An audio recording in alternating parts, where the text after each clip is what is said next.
இப்போ பாலிடிக்ஸ் அப்படிங்கிறது எப்படி ஒரு சோஷியல் இன்ஸ்டிடியூஷனா இருக்குங்கிறத பத்தி தெரிஞ்சுக்குவோம். ஸோ வாட் இஸ் பாலிடிக்ஸ் அப்படின்னு கேட்டோம்னா, அதை பத்தி நம்ம டெஃபினேஷன் தெரிஞ்சுக்கணும் இல்லையா? So it is a institutionalised system, அதாவது நிறுவனமாக்கப்பட்ட அமைப்பு. அந்த அமைப்பு பவர் பவர் மூலியமா through which power is acquired and exercised with in accordance with the supreme law. அதாவது அந்த சிஸ்டம் மூலியமா நம்ம பவர் அக்வயர் பண்றோம். அந்த பாலிடிக்ஸ் அப்படிங்கிறது மூலியமா நம்ம பவர் அக்வயர் பண்ணி அந்த பவரை எக்ஸசைஸ் பண்ணி அந்த சுப்ரீம் அந்த நாட்டுல இருக்கக்கூடிய அதாவது உச்சபட்ச சட்டம்னு ஒண்ணு இருக்கும். நம்ம இந்தியால கான்ஸ்டிடியூஷன் சொல்றோம் இல்லையா? அந்த மாதிரி ஒவ்வொரு நாட்டிலயும் ஒண்ணு இருக்கும். ஸோ அந்த சட்டங்களை பயன்படுத்தி அந்த நாட்டை ஆள்றது, அதாவது administering the state which is people. சரிங்களா? ஸோ இன்ஸ்டிடியூஷனலைஸ் சிஸ்டமா இருக்கு. அந்த சிஸ்டத்தின் மூலியமா நம்மளுக்கு ஒரு பவர் கிடைக்குது. அந்த பவரை பயன்படுத்தி அந்த சுப்ரீம் லாவை பயன்படுத்தி அந்த சட்டத்திட்டங்களுக்கு உட்பட்டு அந்த நாட்டை ஆள்றதா இந்த பாலிடிக்ஸ் அப்படின்னு சொல்லி பேசுறோம். ஒவ்வொரு கண்ட்ரிலையுமே ஒரு விதமான பாலிடிக்ஸ் இருக்கும். அந்த பாலிடிக்ஸ் வந்து அந்த மக்களுக்கும் அங்க அந்த அந்த அமைப்புக்கு அந்த சிஸ்டத்துக்கு சொசைட்டிக்கு தகுந்த மாதிரியான ஒரு சட்டமா தான் ஏற்றுக்கொள்ளப்பட்டது. பெரும்பாலான நாடுகள்ல கான்ஸ்டிடியூஷன் இருக்கும் அண்ட் சில நாடுகள்ல கான்ஸ்டிடியூஷன் இருக்காது. சில நாடுகள்ல பிரைம் மினிஸ்டர் ஆட்சி இருக்கும். சில நாடுல ராஜா ராணிகளான ஆட்சியும் இருக்கும். ஸோ அந்த மாதிரி ஒவ்வொரு பாலிடிக்ஸ் ஒவ்வொரு நாட்டோட பாலிடிக்ஸுமே கண்டிப்பா வேறுபடும். ஸோ டைப்ஸ் ஆஃப் பாலிடிக்ஸ் அப்படின்னு பாத்தீங்கன்னா, பொலிட்டிக்கல் சிஸ்டம்ஸ் பாத்தீங்கன்னா ஒவ்வொரு நாட்டிலையும் அவங்க நாட்டுக்கு உண்டான லா இருக்கும். அந்த நாட்டுக்கு உண்டான எக்கனாமி, கல்ச்சர் இதெல்லாம் பொறுத்து தான் அந்த டைப்ஸ் வந்து சேஞ்ச் ஆகுது. So for example we will take this democracy. டெமோக்ரஸின்னு என்ன? மக்களாட்சி. மக்களால மக்களே ஆளப்படக்கூடிய ஆட்சி மக்களாட்சி.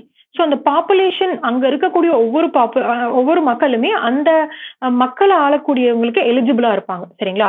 as a system of government by the whole population or all the eligible members of state typically through elected representatives. மக்கள் பிரதிநிதிகளை வச்சு மக்களோட சம்மதத்துல ஆட்சி பண்ணக்கூடிய விஷயம் தான் டெமோக்ரஸி. அங்க மெஜாரிட்டி தேவைப்படும். அந்த மாதிரி கான்செப்ட்ஸ் நிறைய இருக்கும். So it is democracy. சரிங்களா? For example India. அடுத்து ரிபப்ளிக் அப்படின்னு பாத்தீங்கன்னா, ரிபப்ளிக் அப்படிங்கிறது என்ன? குடியரசு. குடியரசுல வந்து a state in which supreme law is held by people and their elected representative that has an elected or nominated president rather than a monarch. அதாவது ராஜா ராணிக்கு பதிலா ராஜா ராணிங்கிறது வந்து மக்கள் எலெக்ட் பண்ணக்கூடிய ஆள் கிடையாது. ஆனா இங்க ரிபப்ளிக் அப்படின்னு பாத்தீங்கன்னா இது ஒரு குடிமக்களுக்கான ஆட்சி, குடி அரசு அப்படிங்கிறப்போ குடிமக்களுக்கான ஆட்சி. டெமோக்ரஸிக்கும் ரிபப்ளிக்கும் வித்தியாசங்கள் இருக்கு. ஸோ அதை நம்ம நல்லா புரிஞ்சுக்கணும். இங்க வந்து supreme power is held by people.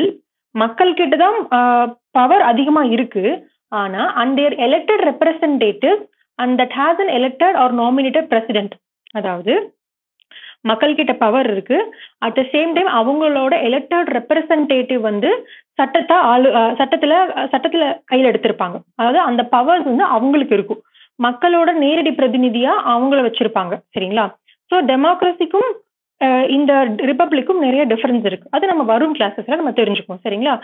அங்க வந்து த ஹோல் பாப்புலேஷன் அங்க வந்து எலிஜிபிள். ஆனா இங்க மக்களோட பிரதிநிதிகளை ரெப்ரசன்ட் பண்ணி அந்த பிரதிநிதிகள் அங்க குடிமக்களை வந்து ரெப்ரசன்ட் பண்ணுவாங்க. அதான் ரீபப்ளிக்.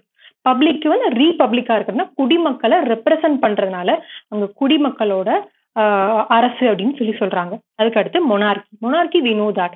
மொனார்கிக்கு என்ன எக்ஸாம்பிள் சொல்லலாம்? நம்ம பிரிட்டன் சொல்லலாம். ஸ்டில் வந்து அங்க வந்து நம்ம கடைசி இளவரசி இறந்த வரைக்குமே அந்த இடத்துக்கு மொனார்கி தான் இருந்துச்சு. இப்போ மொனார்கி தான் இருக்கு. Form of government in which one person reigns, typically king or queen. அதாவது குயின் அல்லது கிங் அப்படிங்கிறவங்க ஆட்சி பண்றது. அங்க வந்து க்ரௌன் அப்படிங்கிறது சொல்லுவாங்க. இது வந்து மொனார்கி வந்து இன்னெரிட்டடாகவும் இருக்கக்கூடியது, பரம்பரையா வரக்கூடியது.